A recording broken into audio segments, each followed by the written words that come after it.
So here's the truth. PMS doesn't just show up out of nowhere. Some of y'all are inviting it in like an old ex you know you should have blocked. But that's tea. And now look. Before you come for me, this is not judgment, okay, sis? This is a rescue mission because you don't have to live like this every month. I'm literally trying to swoop in like SWAT and keep you from spontaneously combusting. But if you're not trying to hear all that, that's cool. Maybe this isn't for you.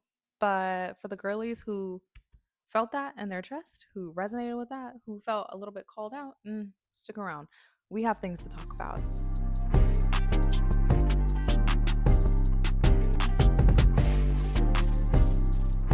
If you're new here, welcome. If you are familiar with me, then welcome back. I'm Mary Lee. I'm a certified menstrual coach.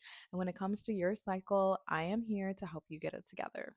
Now, in case you didn't know, this is actually part three of a four-part series.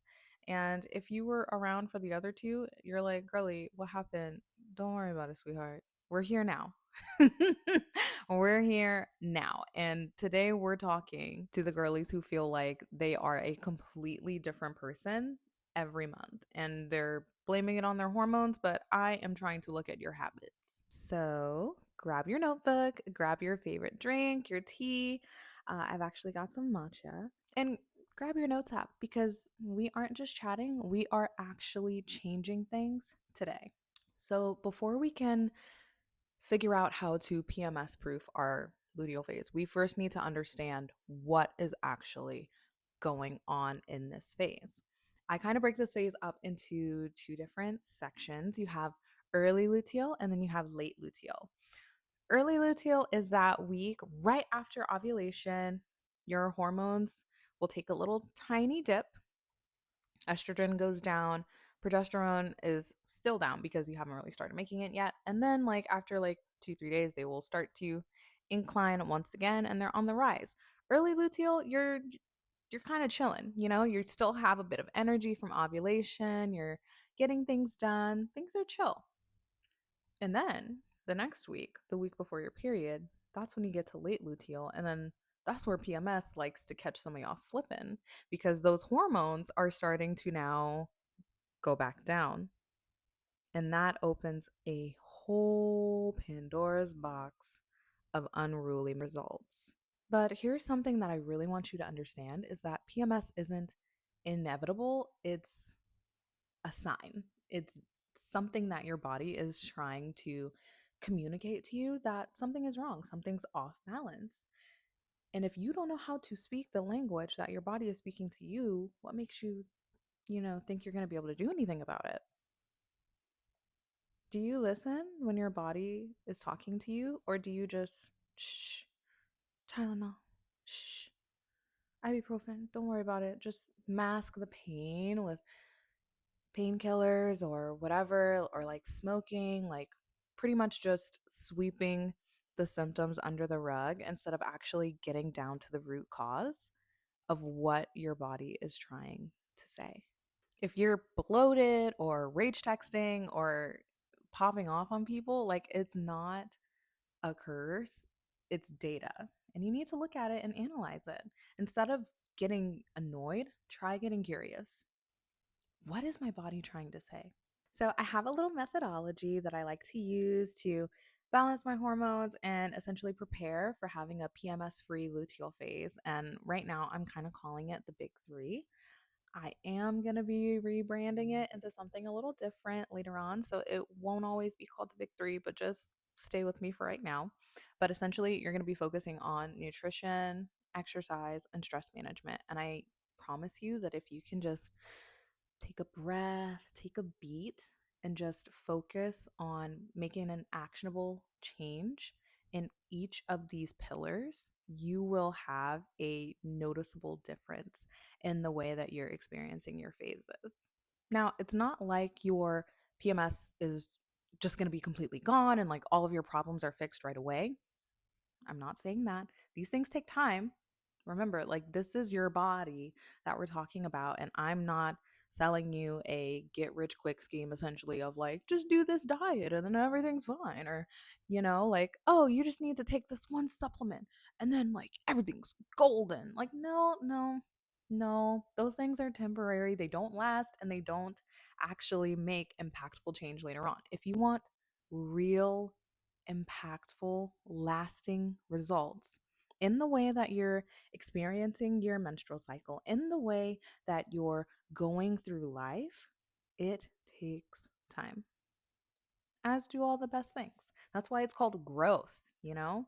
It's not just a quick to the top. Like, no, it takes time to get there, to climb and to build and to cultivate. And that's why it's so important that you really need to understand your body. Take the time to understand what your body is saying, understand her cues. Like, get to know yourself, baby girl. Like, if I was to ask you, how do you feel? What would you say?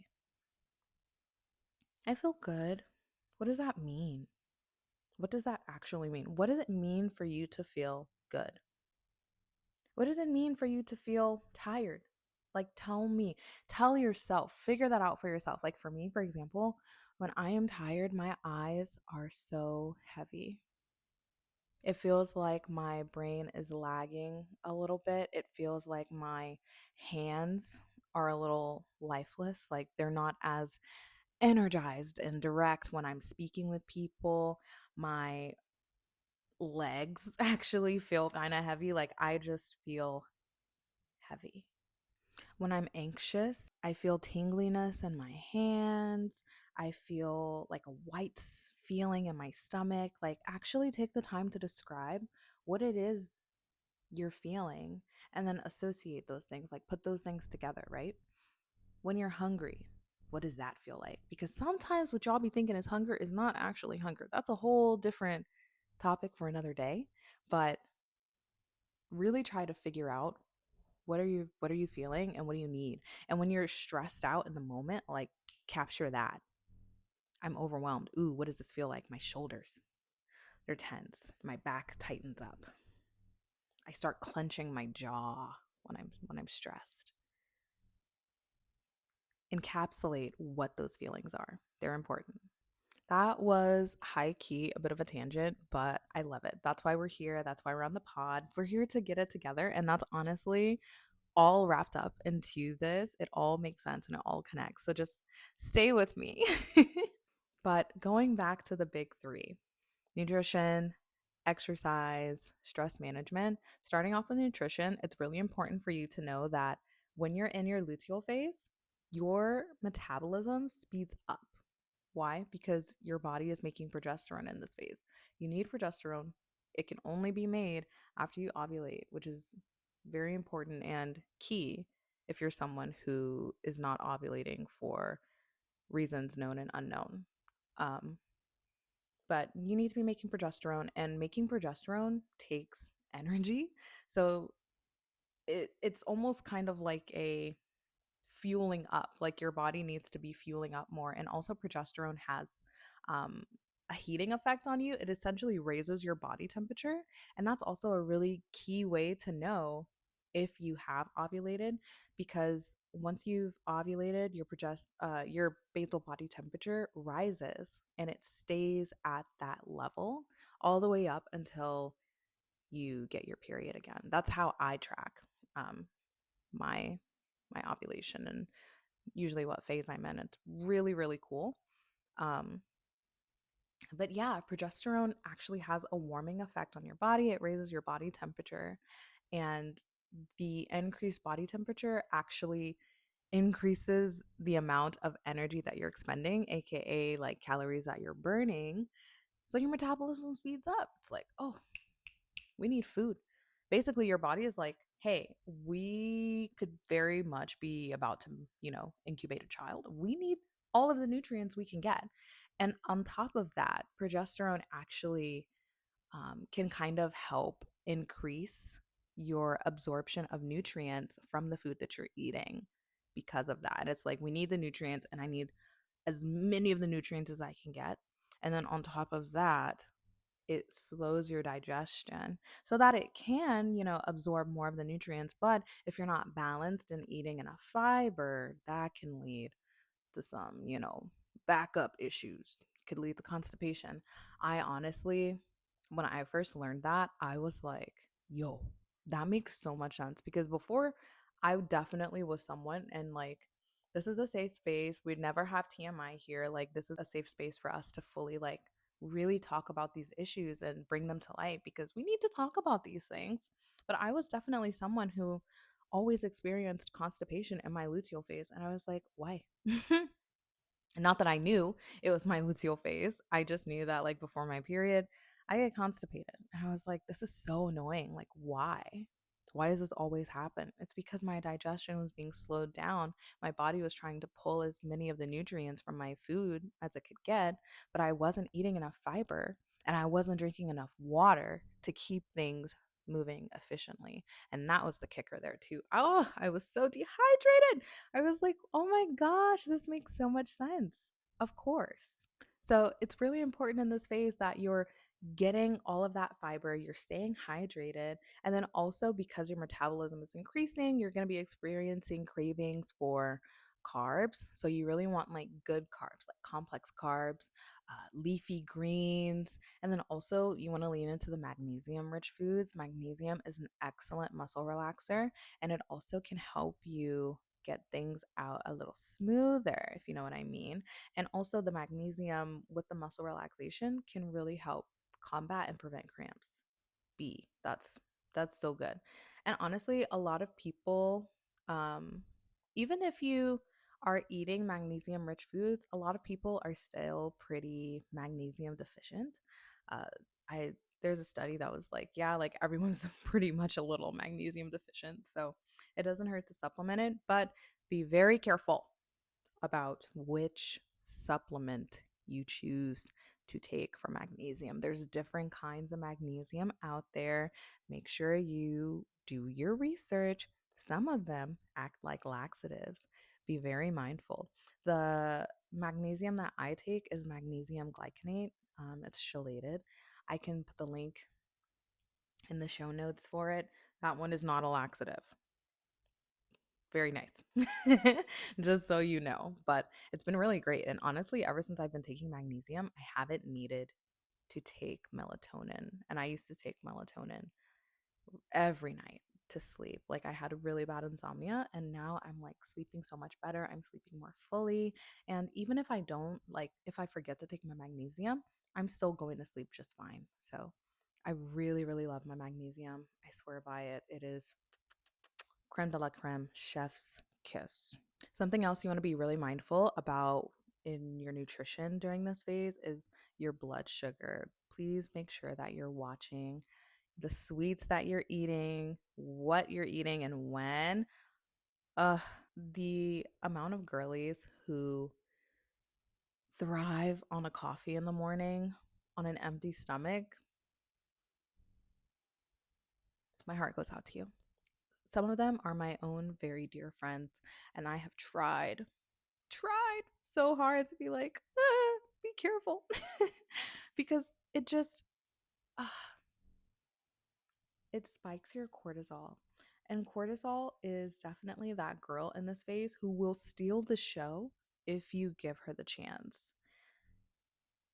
Cortisol in your luteal phase is just super detrimental, honestly, because how cortisol is created, it's created from cholesterol. Now, cholesterol is also responsible for making progesterone. And if your body is stressed, if your body is experiencing any kind of stress, your body's like, hey, we don't need progesterone to survive because your body can't tell the difference between, you know, a deadline or a stressful thing at work or just a cup of coffee that's got you amped. Your body thinks, hey, we're dying. We need to run for our lives. So it says, we don't need progesterone. We need cortisol. We need the adrenaline to get us out of the situation that we're in. And so it will sap away from your progesterone production to create cortisol. And what's crazy is that progesterone is a calming hormone. It's a chill hormone. It's a laid back hormone. So it literally says, we don't need that. Be stressed.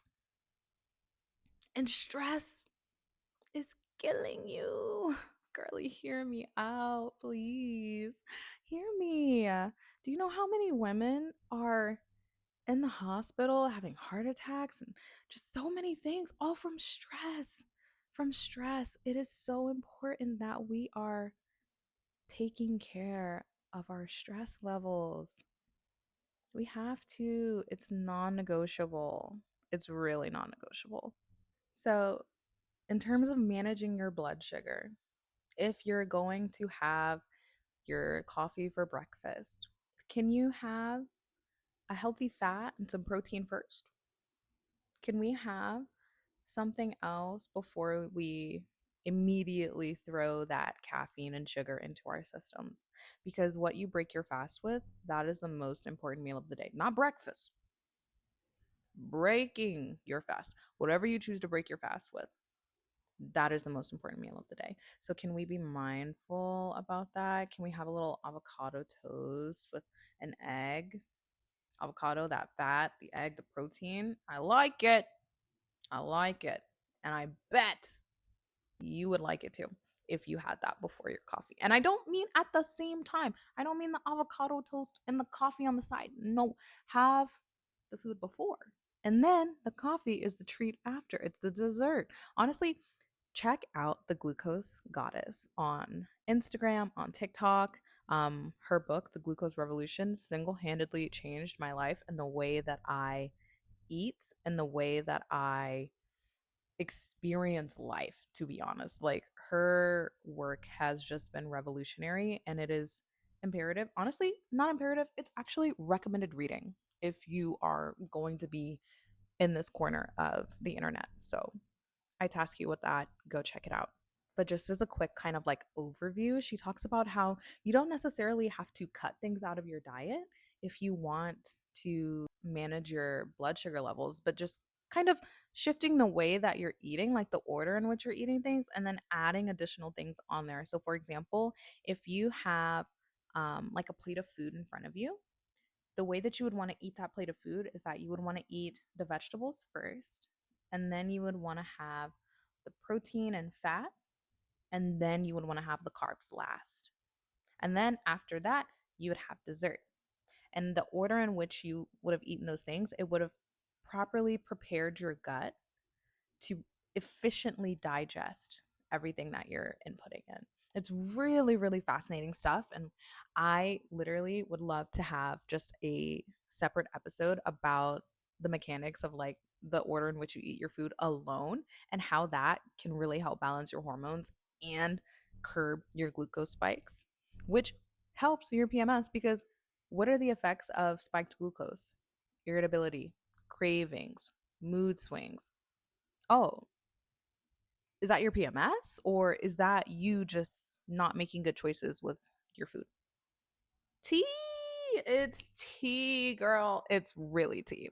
On the topic of mood regulation, though, adding vitamin B6 can also help a lot. So, again, with the avocados, bananas, spinach, those are great for helping to regulate your mood, but they also do a really good job of kind of curbing your cravings as well, as long as you eat them in the right order. If you've ever heard of seed cycling, that's something that you can also do too. I actually really enjoy seed cycling. Seed cycling is basically when you alternate between sunflower and sesame seeds and then pumpkin and flax seeds, depending on what phase of your cycle you're in. In the second half of your cycle, you really want to be focusing on sunflower and sesame seeds. So that's what you want to be focusing on in the luteal phase. And they're super great because they can help you reduce your sugar cravings. They support healthy cholesterol levels, which again, you need the cholesterol to be making the progesterone. And they're also really anti inflammatory, and that can help you with your cramps. Not to mention, sunflower and sesame seeds are pretty fibrous, which, again, if your digestion is slowing down, this can help things make sure they exit as smoothly as the way that they entered. Something else that's really cool is that sunflower and sesame seeds also support your immune system. And I feel like this is something that not a lot of people really know, but when you're in your luteal phase, progesterone actually suppresses your immune system a bit for the possibility of incubating a child. Because when you think about it, your immune system is there to help protect you and keep you, well from foreign substances, germs, viruses that may be entering your body. Well, sperm, that is a foreign substance. A fertilized egg, what's going on? Like the egg, that's mine. What is all this stuff on it? Your body's like, hey, hello. So progesterone has to actually go in and calm down your immune system for the possibility of allowing the child to implant. Like, think of your immune system as a gate, and progesterone controls it. And when it's in charge, it's like, hey, I may be expecting someone. Let's lower the gates so we can let them enter when they get here. Now, if you don't have a fertilized egg, if you're not pregnant, that's fine. But while the gates are lowered, other things could be coming in. So I don't know if you've ever gotten sick or just felt a little bit more unwell, or a lot of people actually have like premenstrual flu where they just kind of get sicky before their period. And it's literally because their immune system is being suppressed a little bit by progesterone. But it's really awesome because seed cycling, the sunflower and sesame seeds are really great at supporting your immune system. So they can still kind of be posted up, at arms if anything else tries to come around. You won't be fully vulnerable to any other attacks that may be happening, like it's pretty cool things. So I know that was a lot. There was a lot of information in there, all about different foods, supplements, all the things. I want you to just absorb and think of just one thing that you could implement today that could really help you. Maybe you're ditching a frappe for a protein shake, or maybe you're going to add some roasted veggies into your dinner, specific veggies to this phase. Think warm veggies. Like, remember, luteal is your fall. So, like, think like sweet potatoes, brown rice. Like, think about those, right? Like, just pick one. Just pick one thing that you can incorporate literally today to get you on the right path to having a PMS free luteal. Just one. Small moves will then make big shifts, but we have to start somewhere, right? And I'm not saying you have to go and do every single thing. You don't.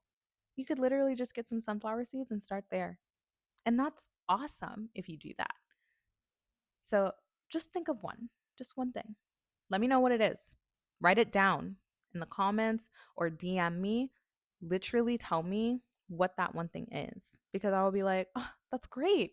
Send me a picture. Like, also, don't just tell me, like, show me the receipts, baby. We are about action here. Don't just talk about it, be about it. Let's make moves. And speaking of moves, we're getting into movement, exercise. How are we going to be moving our bodies to efficiently balance our hormones? Now, I'm not going to tell you that you need to stop working out, you need to do this. No, I'm not saying that. And honestly, if you're someone who wants to go ham 24/7, cool. That's you. Do what you wish. I will tell you what works for me and what I have found has been really, really beneficial to my PMS, because I don't have her anymore. And I used to have PMS like nobody's business, but we have now graduated, we have elevated, we have leveled up to the PMS Bye Bye Club, and I love it here. She's really great. Let me tell you how I got here. So instead of having like super intense workouts all the time, I started kind of just lowering my intensity level. And it's not like I completely changed my workout routine, because I did try that before and it was okay and I enjoyed it. But I really, at one point, like, I really did like the routine that I was doing. And so what I started doing was, instead of switching up the actual workouts that I was doing, I started to just lower the weight, and slow down and kind of like focus on technique. And I kind of maintain that through my luteal and my menstrual phase, because I also don't stop working when I'm, menstruating. I just lower the weight and I kind of focus on technique and breathing first. So in my early luteal, I'm still kind of going. I'm a little more, high energy. My hormones, they're still going up. So I'm like still kind of doing the same level of intensity that I was hitting in ovulation. And then once I get to like the day or two before my late luteal, that's when I kind of start slowing things down, and I'll kind of lower my weight, and I might lower the reps as well too. And I'll just kind of like, all right, let's focus on making sure my arms are properly aligned. Let's make sure that my wrists are supported because I have little feeble wrists. Or I really like to focus on my knees and do like a lot of knee strengthening things in my luteal phase as well, because they're not as intense but still so needed. Like, guys, my knees. Oh, God bless Megan Thee Stallion, because her knees they build different and I am not there. I've always had kind of like weak knees, like ever since I was in middle school. Yeah, I used to run track, and I remember that I was having like such joint pain, like with my knees and my ankles, that they had to put me in swimming to kind of balance and get the more like full, holistic aerobic workout to kind of strengthen the muscles that were all around my legs. And yeah, so I like to focus on strengthening my knees too. So that's just what I like to do. But again, like if you are someone who wants to go 24/7 all the time, again, do you, but please just know that you may be spiking your cortisol, and we already know what that means. I'm going to leave that at that. So, my mission for you when it comes to movement is that I want you to figure out at least one way, just one. I'm always going to ask for one. Figure out at least one way that you can adjust your workout routines to accommodate for what your body is going through in this phase. Maybe you are lowering the incline on your treadmill walk. Maybe you don't work out at all. And then to that, I would say, let's start. Maybe we start with a walk, with a hot girl walk. Maybe we start with some leg lifts on the couch as you binge your favorite show. Have you watched The Chosen? It's so good. Side note. But if you're not working out at all, let me implore you to start, okay? Like, please take care of my friend. Thank you. But for the girlies who are working out, also take care of my friend. Figure out a way that you can be more intentional with the way that you're working out based off of what phase you're in. And maybe you are someone who wants to switch up your workout depending on what phase you're in. That's cool. Try Pilates. Try very relaxed swimming, like freestyling, like the week before your period is so freeing. I actually really, really love that. And then you can also just, hit a casual Meredith Grey and dance it out. That's an option too. So, the last pillar here is stress management. Essentially, we need to actually learn how to protect our peace. And I know that this is going to sound like, stress management, breathe, journal. Like, yeah, everyone says those things, but truth is, they really do help. Specifically, like journaling has really helped me. And some people may be like, where do I even start with that? I started with morning pages. Like, if you've ever heard of The Artist's Way by, I believe her name's Julia Cameron. It's a very fun book. I haven't finished it yet, but I absolutely love the idea of morning pages. And essentially, when you wake up, you just brain dump whatever is there. Like, you could literally be like, I don't know why I'm writing. It's so early. How come I woke up to do this? Blah, blah, blah. But the goal is that you fill up 3 pages. Whatever it is, you just fill up 3 pages. And wow, when I tell you that, like, my anxiety, whew, all the way down. My peace when I go into work, my peace as I'm like starting my day is absolutely immaculate. And also, like, I can hear God so much more clearly when I'm not screaming all these different things in my head. Like, getting all of that out just creates so much space for the good of the Holy Spirit to flow in. And it is divine, truly. And that is like the ultimate. peace, right? And like even I like sometimes lose sight of that. Like I was so consistent with morning pages for almost like 2 years, I think, and it was amazing. And I had gotten out of that habit, and I could definitely feel the shift for sure. And I didn't recognize just how impactful it was until I removed that from my life. And I was like, oh no, like I need that back. Like that was actually really great. So I would recommend morning pages. Some people journal at night. And, I think also like doing it at night is kind of like a similar thing if you're like kind of brain dumping everything. But I find that journaling at night kind of just becomes a recap of your day and not like a true blank canvas to just throw out whatever may have popped up. And like in the morning, like you could write about your dreams, you could recap your day from before, but I just feel like it's so much more authentic because you're starting as soon as you wake up. And it's just like your brain hasn't even had a chance to fully process what's going on yet. And you're just like vomiting out everything you could possibly have in your mind, right? So I really, really like that as a place to start for journaling.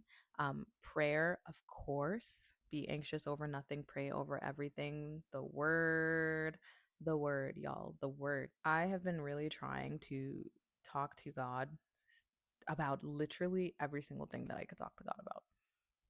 God, what shoes am I going to wear today? Like, honestly, and it's like when you just make talking to God intentional, it fully changes the way that you view things in your life. And when it comes to stress, like, stress is usually coming from problems that are around you. But here's a little secret: usually the problems aren't external, they're internal, because what you think is a problem is subjective. What you think is a problem may not be a problem to someone else. If you have a partner or you're married, like I'm married, that's exhibit A. Like I could be like, oh my gosh, we're going to be late for this thing. This is a problem. And my husband will be like, what's the problem? Like we're walking out the door right now. We're gonna get there when we get there. It's what you think is a problem is subjective. The problem is internal. You actually created it. What's happening externally, that's just a fact. That is just the reality of the situation, and how you are choosing to deal with it. That is what creates the problem. That is what spikes your cortisol. That is what turns you into a stress ball. I know, it's tea. So hear me when I say that quiet time, prayer, that is so impactful beyond ways that you could even think. What really also helps me is to create moments of transition when you're switching from like work mode to wife mode or unwind mode, whatever. Like creating those moments is really, really great to help you like leave work at home. I talk about work a lot because I'm a semi corporate girly. I work a 9 to 6. I say semi corporate because I work in animation. So it's very fun and upbeat, but it is very stressful. And, at certain levels, it does become very corporate. So I talk about, work a lot in that retrospect. And I also worked 6 days this week. I'm tired. But like having those moments of transition has really helped me. And what I do is I sing in those moments of transition. So as I'm walking to my car, leaving my work behind, I'm like, singing a song. And for people that really know me, they kind of know that I am just a walking jukebox naturally. But I've really been leaning into that, like singing on the way into my car. I can't sing in the car because that is time for my mom. Like I call my mom on the way home from work without a doubt. So I'm singing on the way to the car. And then when I get home and I shower, I'm singing in the shower. And it's just such a beautiful, lovely transition. And I'm like, okay, I'm a wife. Let's make dinner. Let's light a candle. Let's set the mood in the home. Let's, take care of the dog, talk to my husband. Like those things have really helped me kind of transition into those things. And it just really helps me decompress. I need you to know that God did not create your body to be living in burnout. I know everyone likes to talk about the Proverbs 31 woman. Even the Proverbs 31 woman had rhythm. She laughed at the days to come, not because she had a perfect life, but because she knew that she was prepared and at peace. Being clothed in dignity and strength does not mean that she hustled nonstop. It means that she knew when to pause, she knew when to pray, and she knew when to prioritize her peace. So I'm going to challenge you today to figure out one way that you can embody that aspect of a Proverbs 31 woman, specifically in your stress response. Maybe you're turning off your email an hour earlier, or actually hitting like do not disturb on your notifications past 6, or you're sitting intentionally in the car with God before you drive off from work. Don't forget that peace is a fruit of the spirit and you are allowed to cultivate it. Actually, you are encouraged to. Now, with all of that being said, I do just want to remind you of some PMS traps that you might be falling into. Skipping meals. No, ma'am, this is not the time. I am a person who also does intermittent fasting, but this is not the time to be intermittent fasting. Why? Because we need to be making progesterone. That takes energy. It takes a lot of energy. Our body needs extra nutrients. We need to be fueling ourselves. Get your food in. If you're only running on caffeine and vibes, girl, please, again, spare yourself the cortisol spike, spare yourself the glucose spike. You are essentially setting yourself up to be irritable, cranky, and on like 97 for the rest of the day. And I know so many people like this, that they're like super amped up, or like they can't start their day without their coffee, and it's like that's a choice. I just need to say it. You can start your day without coffee. You just don't want to. Be honest. Be honest. Stop gaslighting yourself thinking like, "Oh, I can't do it without my coffee." That's a choice. Change your wording. I don't want to do it without my coffee. I depend on my coffee. That's what you need to say.